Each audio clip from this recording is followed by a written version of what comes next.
नमस्कार दोस्तों, स्वागत है आपका। आज जो हम कहानी देखने वाले हैं वो एक सच्ची कहानी है। आज जिस इंसान की हम कहानी देखने वाले हैं उनका नाम है रहमान और ये ईरान के रहने वाले हैं। ये काम क्या करते हैं तो ये मज़दूरी का काम करते थे दोस्तों। जो बिल्डिंग इमारत वगैरह तैयार होती है उसमें जो मज़दूर काम करते हैं वैसा रहमान जी काम करते हैं। और एक दिन वो जब काम कर रहे थे बिल्डिंग के यहाँ पे दोस्तों, बिल्डिंग नहीं बन रही थी, तब वो ये कहते हैं कि अचानक वो ऊपर से नीचे गिर गए और इस वजह से वो बहुत ही ज़्यादा चोटिल हो गए थे। और वो अगर देखा जाए तो पूरी तरह से बेहोश हो गए थे। उनको पता नहीं चल रहा था कि उनके साथ क्या हो रहा है। लेकिन रहमान कहते हैं कि उसके बाद उन्होंने अपने आप को एक अलग ही दुनिया में पाया।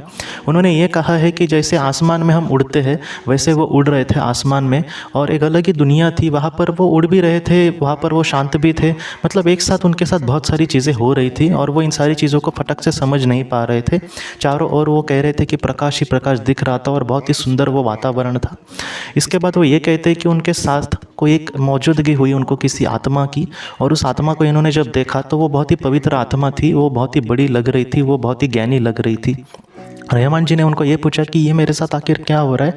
यहाँ पे जो दृश्य मुझे दिखाई दे रहे हैं बहुत ही सुंदर सुंदर, ऐसे दृश्य मैंने पृथ्वी पर भी, मतलब इसकी कल्पना भी हम नहीं कर सकते, इतने वो सुंदर दृश्य थे। तब उस पवित्र आत्मा ने रहमान जी को ये कहा कि ये ईश्वर का एक स्वरूप है।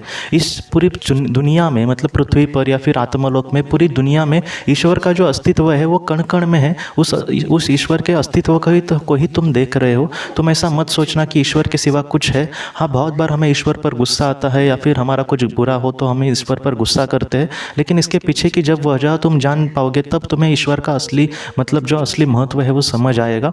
इस तरीके से उसने ये कहा। लेकिन रहमान भी अपने जीवन में बहुत ही ज़्यादा दुखी थे दोस्तों। एक बहुत ही हालाकी की और गरीबी की ज़िंदगी जी रहे थे।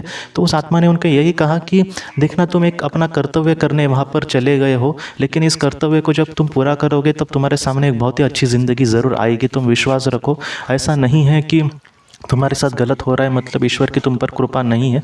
एक ना एक दिन ज़रूर तुम्हारे साथ अच्छा होगा, तुम विश्वास करो। अगर तुमने किसी अपने को खोया है तो वो हमेशा हमारे साथ महफूज है, तुम उसकी चिंता मत करना। बस पृथ्वी पर तुम्हें अपना कर्तव्य जो है वो बहुत ही अच्छे से बखूबी से निभाने की ज़रूरत है, और मुझे पूरा यकीन है कि तुम निभा सकोगे, क्योंकि तुम एक बहुत ही अच्छे और नेक दिल इंसान हो।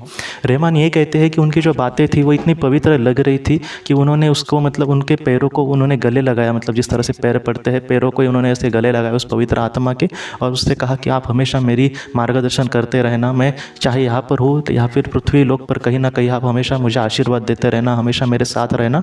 और उस पवित्र आत्मा ने उनको हाँ ऐसे जवाब दिया और उनके गालों पर दोस्तों बहुत ही पैर से हाथ लगाया। और उसके बाद रहमान जी ये कहते हैं कि वो पृथ्वी पर फिर से लौट आए, और इस तरीके से दोस्तों रहमान जी की एक नई ज़िंदगी शुरू हो गई। वो पहले से ज़्यादा ईश्वर को ज़्यादा मानने लगे और लोगों को भी उसके बारे में कहने लगे कि ईश्वर तुमसे दूर नहीं है, वो कहीं ना कहीं तुम्हारे पास है। हमारे जीवन में जो भी दुख है उनको हमने खुद ने चयन किया है, क्योंकि हमें आगे बढ़ना था। इस दुख का अगर हम बहुत ही अच्छे से सामना करेंगे तो एक बहुत ही अच्छी दुनिया में हम ज़रूर जा सकेंगे।